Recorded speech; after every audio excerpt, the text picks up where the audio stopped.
ಶ್ರೀ ನವನಾಥ ಕಥಾಸಾರ ಅಧ್ಯಾಯ 5. ಓಂ ದತ್ತಾಯ ನಮಃ. ತಿಪ್ಪೆಯೊಂದರಲ್ಲಿ ಗೋರಕ್ಷನಾಥನ ಜನನ. ಮುಂದೊಂದು ದಿನ ಗುರು ಶಿಷ್ಯರ ಪರೀಕ್ಷಾ ಪ್ರಸಂಗ. ಅತ್ತ ಗೋರಕ್ಷಕನ ಸಂಜೀವಿನಿ ಮಂತ್ರದಿಂದ ಗಹನಿನಾಥನ ಜನನ. ನಂತರ ಗಹನಿನಾಥನನ್ನು ಮಧು ಗಂಗಾ ದಂಪತಿಗಳಿಗೆ ಒಪ್ಪಿಸಿ ಮಚ್ಛೇಂದ್ರನು ಗೋರಕ್ಷಕನನ್ನು ಕರೆದುಕೊಂಡು ಬದರಿಕಾಶ್ರಮದತ್ತ ನಡೆದದ್ದು. ಮಚ್ಛೇಂದ್ರನು ಪಾಶುಪತ ರಾಜನಿಗೆ ಶ್ರೀರಾಮನನ್ನು ಭೇಟಿ ಮಾಡಿಸಿದ ನಂತರ ಬಂಗಾಲ ದೇಶದ ಚಂದ್ರಗಿರಿಗೆ ಬರುವನು. ಅಲ್ಲಿ ದಿನದ ಭಿಕ್ಷೆಗಾಗಿ ಊರೊಳಗೆ ಹೋಗಲು ಆಗ ಮಚ್ಛೇಂದ್ರನಿಗೆ ತನ್ನ ಹಿಂದಿನ ನೆನಪಾಗಿ, ಹಿಂದೆ ನಾನು ಇದೇ ಊರಿನ ಬ್ರಾಹ್ಮಣ ಗೋತ್ರದವಳಾದ ಸರಸ್ವತಿಗೆ ಸಂಜೀವಿನಿ ಮಂತ್ರ ಮುದ್ರಿತವಾದ ಭಸ್ಮವು ನೀಡಿದ್ದೇನೆ. ಅದು ಇದೇ ಮನೆಯಾಗಿದೆ ಎಂದು ಆ ಮನೆಯ ಬಾಗಿಲ ಮುಂದೆ ನಿಂತ ಮಚ್ಛೇಂದ್ರನು ಅಲಕ್ ನಿರಂಜನ್ ಎಂದು ಕೂಗುವನು.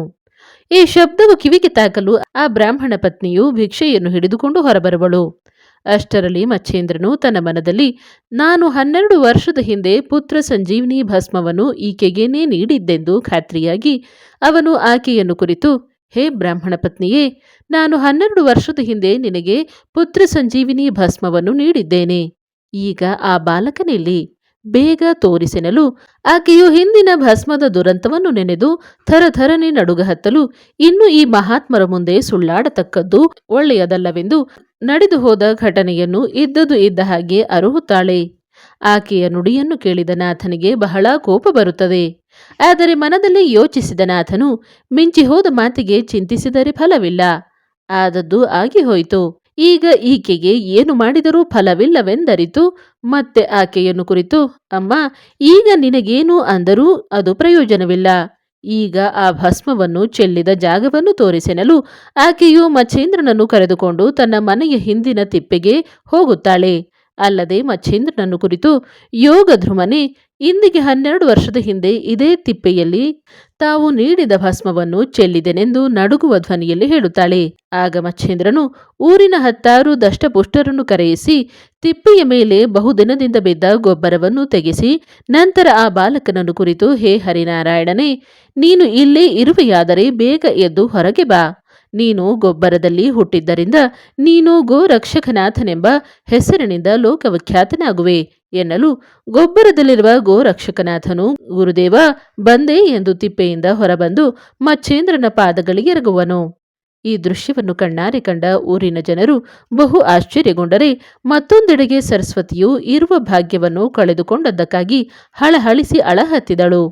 ಆಗ ಮಚ್ಛೇಂದ್ರನಾಥನು ಗೋರಖನಾಥನ ತಲೆಯ ಮೇಲೆ ಕೈಯಾಡಿಸಿ ಆತನನ್ನು ಕುರಿತು, ವತ್ಸ, ಬಹಳ ದಿನದಿಂದ ನೊಂದಿರುವೆ ಎಂದು ಆತನನ್ನು ಹರಸಲು ಗೋರಕ್ಷಕನು ಮತ್ತೆ ಗುರುಪಾದಗಳ ಮೇಲೆ ಉರುಳಾಡುವನು. ನಂತರ ಇವರಿಬ್ಬರು ಕೂಡಿಕೊಂಡು ಜಗನ್ನಾಥದತ್ತ ಪ್ರಯಾಣಿಸಲು ರಾತ್ರಿ ವಸತಿಗಾಗಿ ಕನಕಗಿರಿಯಲ್ಲಿ ಇಳಿದುಕೊಂಡರು. ಮಾರನೇ ದಿನ ಮಚ್ಛೇಂದ್ರನು ಗೋರಕ್ಷಕನನ್ನು ಕುರಿತು, ಮಗು, ನನಗೆ ಹಸಿವಾಗಿದೆ. ಬಗಲಿಗೆ ಜೋಳಿಗೆ ಹಾಕಿ ಊರೊಳಗೆ ಹೋಗಿ ಭಿಕ್ಷೆಯನ್ನು ತರುವವನಾಗಿನಲು ಗೋರಕ್ಷಕನು ತಡಮಾಡದೆ ಬಗಲಿಗೆ ಜೋಳಿಗೆಯನ್ನು ಹಾಕಿಕೊಂಡು ಊರೊಳಗೆ ಹೊಕ್ಕನು. ಅಲ್ಲೊಬ್ಬ ಬ್ರಾಹ್ಮಣರ ಮನೆಗೆ ಹೋಗಲು ಆ ದಿನ ಅವರ ಮನೆಯಲ್ಲಿ ಪಿತೃಶ್ರಾದ್ದವಿದ್ದುದರಿಂದ ಅಲ್ಲಿಗೆ ಹೋದ ಗೋರಕ್ಷಕನು, ಅಲಕ್ ನಿರಂಜನ್, ಅಮ್ಮ, ಭಿಕ್ಷಾ ಡಾಲೋ ಎಂದು ಕೂಗಿದನು.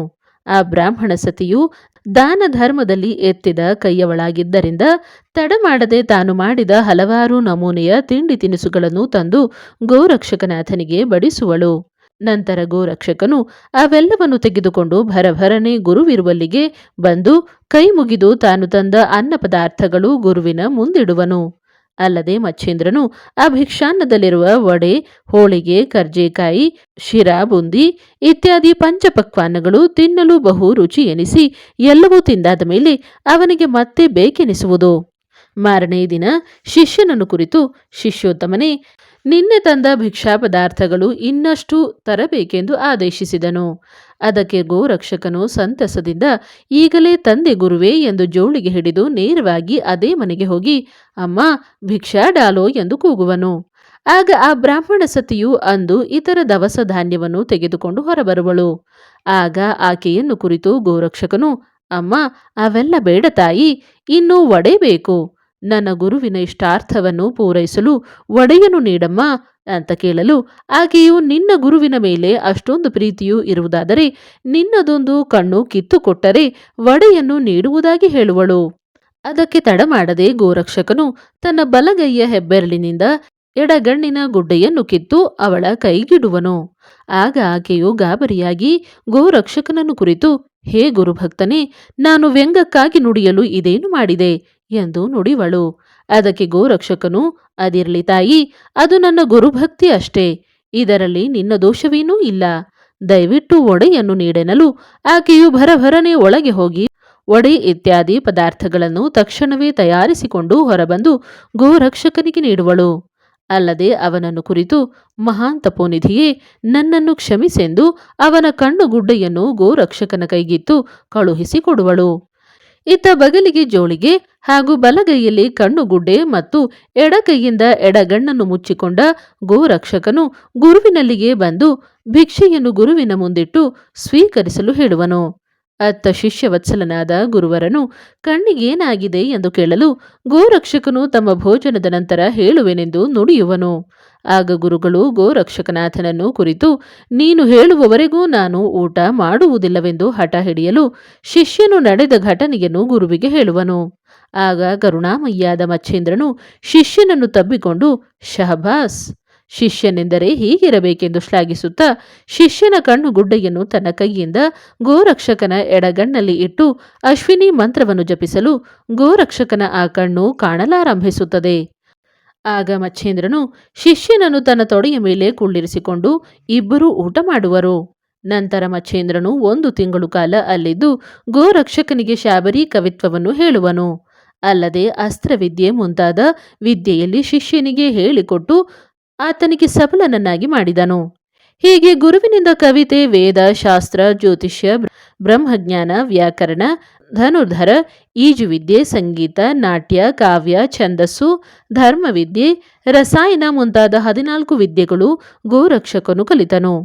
ನಂತರ ಅಸ್ತ್ರಗಳಲ್ಲಿ ಪ್ರಮುಖವಾದ ಜಲದಾಸ್ತ್ರ, ಕಾಮಾಸ್ತ್ರ, ವಾತಾಸ್ತ್ರ, ವಿಭಕ್ತಾಸ್ತ್ರ, ಧ್ಯಾನವಾಸ್ತ್ರ, ಪವನಾಸ್ತ್ರ, ಕಾಲಾಸ್ತ್ರ, ಶ್ರವಣ ಮಹಾಕಾರ್ತಿಕಾಸ್ತ್ರ, ಸ್ಪರ್ಶಾಸ್ತ್ರ, ವಿಭಕ್ತಾಸ್ತ್ರ ಮುಂತಾದವುಗಳನ್ನು ಸಾಂಗವಾಗಿ ಬೋಧಿಸಿದನು. ಅಲ್ಲದೆ ಎಲ್ಲ ದೇವಾನುದೇವತೆಗಳಿಗೆ ಪ್ರಕಟಗೊಳಿಸಿ ಅವರವರಿಂದ ಗೋರಕ್ಷಕನಿಗೆ ವರವನ್ನು ನೀಡಿ ಹರಸುವಂತೆ ಮಾಡಿದನು. ಹೀಗಿರಲು ಒಂದು ದಿನ ಮಚ್ಛೇಂದ್ರನು ಹೊರಗೆ ಹೋಗಿರಲು ಗುಡಿಸಲಿನಲ್ಲಿ ಗೋರಕ್ಷಕನು ಒಬ್ಬನೇ ಸಂಜೀವಿನಿ ಮಂತ್ರವನ್ನು ಪಠಿಸುತ್ತಾ ಕುಳಿತಿದ್ದನು. ಅತ್ತ ಅದೇ ಸಮಯಕ್ಕೆ ಊರಿನ ಹುಡುಗರು ಆಟವಾಡಲು ಗೋರಕ್ಷಕನಲ್ಲಿಗೆ ಬಂದು, ಅಣ್ಣ, ನಾವು ಸಾಕಷ್ಟು ಕೆಸರಿನ ಮುದ್ದೆಯನ್ನು ತಂದಿದ್ದೇವೆ, ಅಲ್ಲದೆ ನಾವು ಬಂಡಿಯನ್ನು ತಯಾರಿಸುವೆವು, ನೀನು ಅದಕ್ಕೆ ಸಾರಥಿಯನ್ನು ಮಾಡಿಕೊಡು ಎಂದಾಗ ಗೋರಕ್ಷಕನು ಅವರ ಮಾತಿಗೆ ಒಪ್ಪುವನು. ನಂತರ ಆ ಮಕ್ಕಳು ಬಂಡಿಯನ್ನು ತಯಾರಿಸಲು ಗೋರಕ್ಷಕನು ಅವರಲ್ಲಿರುವ ಮಣ್ಣಿನ ಮುದ್ದೆಯಿಂದ ಒಬ್ಬ ಸಾರಥಿಯನ್ನಾಗಿ ಮಾಡುವನು. ನಂತರ ಕೆಲವೇ ಕ್ಷಣದಲ್ಲಿ ಗೋರಕ್ಷಕನ ಬಾಯಿಯಿಂದ ಅಕಸ್ಮಾತ್ತಾಗಿ ಸಂಜೀವಿನಿ ಮಂತ್ರವನ್ನು ಉಚ್ಚರಿಸಲು ಆ ಮಣ್ಣಿನ ಮೂರ್ತಿಯು ಅಳಲು ಪ್ರಾರಂಭಿಸುತ್ತದೆ. ಈ ದೃಶ್ಯವನ್ನು ಕಂಡ ಅಲ್ಲಿನ ಎಲ್ಲಾ ಬಾಲಕರು, ಅಯ್ಯೋ, ಗೋರಕ್ಷಕನು ಭೂತವನ್ನು ತಂದಿದ್ದಾನೆಂದು ದಿಕ್ಕೆಟ್ಟು ಓಡ ಹತ್ತಿದರು. ಇತ್ತ ಕೂಸು ಅಳಲು ಪ್ರಾರಂಭಿಸಿದುದನ್ನು ಕಂಡು ಗೋರಕ್ಷಕನು ಕೂಡ ಹೆದರಿ ದೂರ ಹೋಗಿ ಅಡಗಿ ಕುಳಿತುಕೊಳ್ಳುವನು. ಅಷ್ಟರಲ್ಲಿ ಹೊರಗೆ ಹೋಗಿದ್ದ ಮಚ್ಛೇಂದ್ರನು ತಿರುಗಿ ಗುಡಿಸಲಿಗೆ ಬರುವಾಗ ಆ ಊರಿನ ಮಕ್ಕಳು ಅವನನ್ನು ಕುರಿತು, ಹೇ ಬಾವ, ಕೇಳಿ, ನಿಮ್ಮ ಗುಡಿಸಲಿನಲ್ಲಿ ಚಿಕ್ಕ ಭೂತವೊಂದು ಬಂದಿದೆ, ನಾವು ಅದನ್ನು ಕಂಡು ಹೆದರಿ ಓಡಿ ಬಂದಿದ್ದೇವೆ, ಅಲ್ಲದೆ ಗೋರಕ್ಷಕನು ಅಲ್ಲೇ ಎಲ್ಲೂ ಅಡಗಿ ಕುಳಿತಿರಬಹುದು, ನೀವು ಆ ಕಡೆಗೆ ಹೋಗಬೇಡಿ, ನಿಮಗೂ ಅದು ನುಂಗುತ್ತದೆ ಎನ್ನಲು ಮಚ್ಛೇಂದ್ರನು ಆ ಮಕ್ಕಳ ಮಾತಿಗೆ ನಕ್ಕು ಗುಡಿಸಲಿನತ್ತ ಬಂದು ನೋಡುತ್ತಾನೆ. ಆಶ್ಚರ್ಯ ಎಂಬಂತೆ ಅಲ್ಲೊಂದು ಕೂಸು ಅಳುತ್ತಾ ಮಲಗಿರುವುದನ್ನು ಕಂಡ ಮಚ್ಛೇಂದ್ರನು ತನ್ನ ಜ್ಞಾನ ದೃಷ್ಟಿಯಿಂದ ನೋಡಲಾಗಿ, ಅರೇ, ಇವನು ಸಾಕ್ಷಾತ್ ನವನಾರಾಯಣರಲ್ಲೊಬ್ಬನಾದ ಕರಭಂಜನಾಥನೇ ಇವನಾಗಿರುವನು ಎನ್ನುತ್ತಾ ಅತ್ತಿತ್ತ ಹುಡುಕಾಡಲು ಪಕ್ಕದ ಪೊದೆಯಲ್ಲಿ ಅಡಗಿ ಕುಳಿತ ಗೋರಕ್ಷಕನು ಕಾಣುವನು. ನಂತರ ಅವನಿಗೆ ಧೈರ್ಯ ಹೇಳಿ ಅವನನ್ನು ಮಗುವಿರುವಲ್ಲಿಗೆ ಕರೆದುಕೊಂಡು ಬಂದು ನಡೆದ ಘಟನೆಯನ್ನು ಕೇಳುವನು. ಆಗ ನಡುಗುತ್ತಾ ಗೋರಕ್ಷಕನು ಇದ್ದದ್ದು ಇದ್ದ ಹಾಗೆ ಹೇಳಲು ಮಚ್ಛೇಂದ್ರನಿಗೆ ಇವನೇ ಕರಭಂಜನೆಂಬುದನ್ನು ಖಾತ್ರಿಯಾಗುತ್ತದೆ. ನಂತರ ಮಚ್ಛೇಂದ್ರನು ಆ ಮಗುವನ್ನು ಹೊತ್ತುಕೊಂಡು ಗೋರಕ್ಷಕನನ್ನು ಕರೆದುಕೊಂಡು ಊರೊಳಗೆ ಹೋಗಲು ಅಲ್ಲಿರುವ ಮಕ್ಕಳು, ಅಯ್ಯೋ ಭಾವ, ಆ ಭೂತವನ್ನು ಹೊತ್ತು ತರುತ್ತಿದ್ದಾನೆ, ಓಡಿರಿ ಓಡಿರಿ ಎಂದು ಓಡಲು ಅಲ್ಲಿನ ಊರಿನ ಜನರೆಲ್ಲರೂ ನೆರೆದು ಆ ಭಾವನನ್ನು ಕುರಿತು, ಹೀಗೇಕೆ ಮಕ್ಕಳು ಓಡುತ್ತಿದ್ದಾರೆಂದು ಕೇಳುವರು. ಆಗ ಮಚ್ಛೇಂದ್ರನು ಅವರೆಲ್ಲರನ್ನೂ ಕುರಿತು, ಗ್ರಾಮಸ್ಥರೇ, ಈ ಮಗು ಸಾಕ್ಷಾತ್ ನವನಾರಾಯಣ ಅವತಾರಿಯು, ಇವನು ಮುಂದೆ ಲೋಕವಿಖ್ಯಾತನಾಗುವನು ಎಂದು ನಡೆದ ಕಥೆಯನ್ನೆಲ್ಲ ಹೇಳಲು ಗ್ರಾಮಸ್ಥರು ಮಚ್ಚೇಂದ್ರನನ್ನು ಕೈಮುಗಿದು, ಮಹಾತ್ಮರೇ, ಈ ಊರಿನಲ್ಲಿ ಒಬ್ಬ ಮಧು ಎಂಬ ಹೆಸರಿನ ಸದ್ಬ್ರಾಹ್ಮಣನಿರುವನು. ಅವನಿಗೆ ತಕ್ಕಂತೆ ಅವನ ಹೆಂಡತಿಯಾದ ಗಂಗಾ ಎಂಬುವಳು ಸುಶೀಲೆಯಾಗಿದ್ದು ಅವರಿಗೆ ಮಕ್ಕಳಿಲ್ಲದ ಕಾರಣ ಚಿಂತೆಯಲ್ಲಿ ಮುಳುಗಿರುವರು. ಅಲ್ಲದೆ ಈ ಮಗುವನ್ನು ಅವರಿಗೆ ನೀಡಿ ಅನುಗ್ರಹಿಸಿದರೆ ತಮ್ಮಿಂದ ಕೃಪೆ ಮಾಡಿದಂತಾಗುತ್ತದೆ ಎಂದು ಪ್ರಾರ್ಥಿಸುವರು. ಮಚ್ಚೇಂದ್ರಿಯತಿಗೆ ಈ ಮಾತು ಸರಿ ಎನಿಸುತ್ತದೆ. ಕೂಡಲೇ ಅವರನ್ನು ಕರೆಕಳುಹಲು ಆ ದಂಪತಿಗಳು ಅಲ್ಲಿಗೆ ಬರುವರು. ನಂತರ ಮಚ್ಚೇಂದ್ರನು ಮಗುವಿಗೆ ಆ ಗಂಗಾ ಮಾತೆಯ ಕೈಗಿತ್ತು, ಅಮ್ಮ, ಈ ಮಗುವನ್ನು ಜೋಪಾನವಾಗಿ ನೋಡಿಕೋ. ಅಲ್ಲದೆ ಇವನು ಮುಂದೆ ಕಾರಣಿಕ ಪುರುಷನಾಗುವನು. ಇವನು ಕರಭಂಜನಾಥನ ಅವತಾರವಾದುದರಿಂದ ಇವನ ಹೆಸರು ಗಹನಿನಾಥನೆಂದು ಕರೆಯಿರಿ ಎಂದು ಹೇಳಿ ಆ ದಂಪತಿಗಳಿಗೆ ಹರಸಿ ಗ್ರಾಮಸ್ಥರಿಂದ ಸತ್ಕಾರಗೊಂಡು ಮಚ್ಚೇಂದ್ರನು ಗೋರಕ್ಷಕನಿಗೆ ಕರೆದುಕೊಂಡು ಬದರಿಕಾಶ್ರಮದತ್ತ ನಡೆದನು ಎಂಬಲ್ಲಿಗೆ ಈ ಅಧ್ಯಾಯವು ಮುಕ್ತಾಯವಾಗುತ್ತದೆ. ಅವಧೂತ ಚಿಂತನ ಶ್ರೀ ಗುರುದೇವ ದತ್ತ.